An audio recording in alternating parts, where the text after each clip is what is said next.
అరకు కాఫీని అరకు డ్రగ్స్ అని, రుషికొండ కొండని రుషికొండ ప్యాలెస్ అని బోడిగుండు చేయడం అనేది చాలా బాధాకరం. ఇట్లా చాలా జరిగినాయి. శ్రీశైలం నాగార్జున సాగర్ బోట్ టూరిజం ఆపేశారు, పాపికొండల్లో బోట్ రైడ్లు ఆపేశారు, విశాఖ ఉత్సవం లాంటి పండుగలను ఆపేశారు. మొన్న కశ్మీర్ లో పహల్గామ్ టెర్రరిస్ట్ అటాక్ ఎందుకు జరిగింది? ఎందుకంటే కశ్మీర్ లో ఇవాళ పర్యాటకంగా చాలా అభివృద్ధి చెందుతుంది, చాలా మంది వస్తున్నారు, ఆర్థికంగా అక్కడ అందరూ అభివృద్ధి చెందుతున్నారు. అది చెందిపోతే భవిష్యత్తులో మేము అక్కడ ఉగ్రవాదం చేయడానికి లేకపోతే అక్కడ విభజన రాజకీయం చేయడానికి కుదరదు అనే ఉద్దేశంతో పాకిస్తాన్ నుంచి ఉగ్రవాదులు వచ్చి పహల్గామ్ లో టెర్రరిస్ట్ అటాక్ చేశారు. మనకి ఇక్కడ పాకిస్తాన్ ఉగ్రవాదులు అవసరం లే, ఆ వైసీపీ ఆర్థిక ఉగ్రవాదులు చాలు. వాళ్ళు 500 కోట్లతో ఎంతో అభివృద్ధి చేయొచ్చు. ఆ 500 కోట్లతో ఒక రుషికొండ ప్యాలెస్ కట్టుకున్నారు. ఇట్లాంటి పనులు చేశారు. అయినా పర్వాలేదు, ఇవాళ మళ్ళీ మన ఇండియా కేంద్ర మంత్రిని కలిసిన అరకు కాఫీ వాళ్ళకి ఇవ్వడం, దాని ప్రాముఖ్యత చెప్పడం, మేమందరం మెంబర్స్ ఆఫ్ పార్లమెంట్ లో కూడా అరకు కాఫీ స్టాల్ పెడితే దేశవ్యాప్తంగా ఉన్న అందరూ మెంబర్స్ ఆఫ్ పార్లమెంట్ 800 మంది మన కాఫీ తాగి చాలా బాగుందయ్యా మీ కాఫీ అని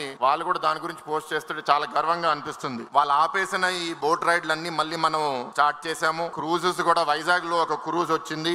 ఏదో రోజు ఆ క్రూజ్ అండమాన్ కూడా వెళ్ళాలని కోరుతున్నాను. ఇక్కడ పెట్టుబడిదారులకి మళ్ళీ ధైర్యం పుట్టించి Oberoi hotel, Mayfair hotel, Taj hotel అని ఉత్తరాంధ్రలో, ఇతర రాష్ట్రాల్లో, ఇతర ప్రాంతాల్లో బాపట్ల బీచ్, ఇక్కడ గండికోట, రాజమండ్రిలో అఖండ గోదావరి ప్రాజెక్ట్ అని కేంద్రం నుంచి 200 కోట్లు కూడా తీసుకుని రావడం జరిగింది. ఇట్లా చేసుకుంటూ పోతాం. నాకు తీర్మానం ఒకటి ఇచ్చారు, ఆ తీర్మానం ఒకసారి చదవాలనుకుంటున్నాను. పర్యాటకాన్ని డెవలప్ చేయడానికి ఆంధ్రప్రదేశ్ ని అంతర్జాతీయంగా ప్రమోట్ చేయడం, విదేశీ పర్యాటకులను ఆకర్షించేలా పర్యాటక రంగంలో సుదీర్ఘ ప్రణాళికలు ముందు పెట్టిన శ్రీ నారా చంద్రబాబు నాయుడు గారు శ్రీకారం చుట్టారు. రాబోయే 5 ఏళ్ల కాలంలో టూరిజంలో పెట్టుబడులు సాధించి అభివృద్ధి చేయడమే లక్ష్యంగా టూరిజం పాలసీని ప్రవేశపెట్టి పర్యాటక రంగాల్లో దాదాపు 25,000 ఉద్యోగాలు తొలి దశలో, ఈ 5 సంవత్సరాల్లో నా అంచనా ఇంచుమించు 2 లక్షల ఉద్యోగాలు పర్యాటక రంగాల్లో వస్తాయని చాలా బలంగా నమ్ముతున్నాను. ఈ కూటమి ప్రభుత్వం కూడా మానాడు వేదికగా నేను అభినందిస్తున్నాను. అటు ఉత్తరాంధ్ర నుంచి ఇటు రాయలసీమ ప్రాంతం దాకా పర్యాటక అభివృద్ధి దృష్టి సారించి ఏడాది పాటు టూరిజం ఫెస్టివల్ క్యాలెండర్ ద్వారా మరింత అభివృద్ధి దిశగా రాష్ట్రాన్ని ప్రగతి పదంలో